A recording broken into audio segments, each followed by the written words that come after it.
L'impossible procès, une pièce de théâtre qui revient sur un procès qui s'est déroulé en 1968 avec 18 Guadeloupéens accusés d'être à l'origine d'une grève d'ouvriers qui s'était terminée dans un bain de sang. Après enquête, il était apparu que les émeutes étaient spontanées. Une adaptation théâtrale proposant de larges extraits d'audience. Les représentations sont prévues demain et après-demain au Théâtre Aimé Césaire. C'est dans le cadre du Festival culturel de Fort-de-France. Et Loïc Régis a assisté aux dernières répétitions. Regardez.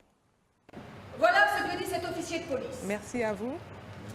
L'origine de l'affaire est un incident qui a opposé un commerçant blanc, M. Srinsky, à un ouvrier noir, Raphaël Balzin, un ferreur de chaussures, devant la boutique de M. Srinsky. Cet incident, qui aurait pu passer totalement inaperçu en métropole, s'est transformé en émeute à Basse-Terre parce qu'il a opposé des membres des deux communautés principales qui composent la population. Ce marchand de chaussures, d'origine tchèque, naturalisé français, est arrivé en Guadeloupe dans un contexte économique à peine soutenable. Je voulais aussi marquer le fait qu'on entend peut-être trop souvent le théâtre comme étant juste la partie spectacle, mais il y a cette partie littéraire qu'il nous faut considérer.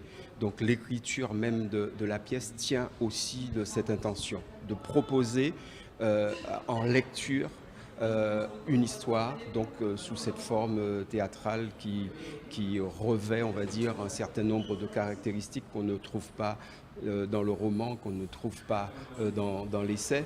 Vous parlez d'un point de détail, Monsieur le Président. Mais je dois dire ici que j'étais entre les mains d'hommes préparés à faire un travail qui doit douter eux-mêmes. En réalité, ils ne savaient pas trop ce qu'ils devaient faire de moi. M'abattre. Oh. Ils attendaient sûrement de recevoir un ordre qui ne vint pas. Me garder puisque considéré comme étant l'auteur, l'instigateur des événements. Et mesquinter. J'en garde un souvenir accablant. Et lorsque j'ai eu à le dire devant le juge, il m'a regardé avec le plus grand cynisme, la plus grande condescendance. Mais vous êtes bien en vie. Mon camarade, Jacques Nestor, n'aura pas eu le même sort. La hiérarchie des hommes existe, c'est parce qu'on y croit.